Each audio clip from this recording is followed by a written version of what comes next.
সংযুক্ত আরব আমিরাতের কাছে অবিশ্বাস্যভাবে টি-20 সিরিজ হেরে হতাশ বাংলাদেশ দল। ৩ ম্যাচের সিরিজে টানা 2টি হারের পর ভালো ক্রিকেট খেলতে না পারাকেই ম্যাচ হারার কারণ হিসেবে দেখছেন অধিনায়ক লিটন দাস। অন্যদিকে শারজার কন্ডিশন বিবেচনায় পরে বল করার ফলে শিশিরের প্রভাব একটু বেশি থাকে। আমিরাতের অধিনায়ক এখানেই দুর্ভাগা ভাবছেন বাংলাদেশকে। সপ্তাহখানেক আগেও লিটন দাসের হয়তো কল্পনাতেও আসেনি এমন কিছু ঘটবে।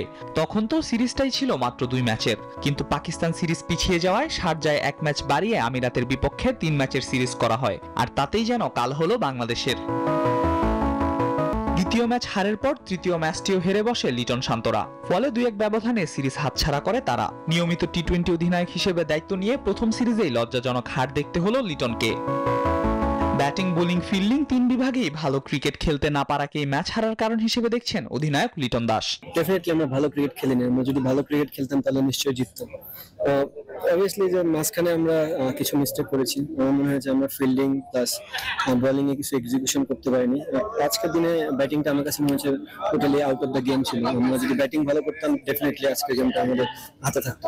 যুক্তরাষ্ট্রের পর এ নিয়ে দ্বিতীয়বার কোনো সহযোগী সদস্য দেশের কাছে টি-20তে সিরিজ হারল বাংলাদেশ।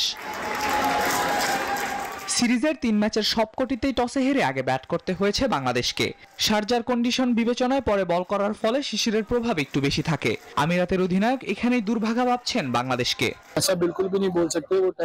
আমি কখনোই বলতে চাই না বাংলাদেশ খারাপ দল বা খারাপ খেলেছে। তারা টেস্ট খেলুড়ে দেশ, তারা ভালো দল। আমরা সহযোগী দেশ হিসেবে অনেক ভালো খেলেছি। তাদের ভাগ্য কিছুটা খারাপ ছিল, সব ম্যাচেই টস হেরেছে। দ্বিতীয় ইনিংসে বল করতে হয়েছে তাদের বোলারদের, কাজটা কঠিন ছিল। এ নিয়ে দ্বিতীয়বারের মতো কোনো টেস্ট খেলুড়ে দেশের বিপক্ষে সিরিজ জিতল আরব আমিরাত। আল মাহমুদ ফাহিম, নিউজ 24।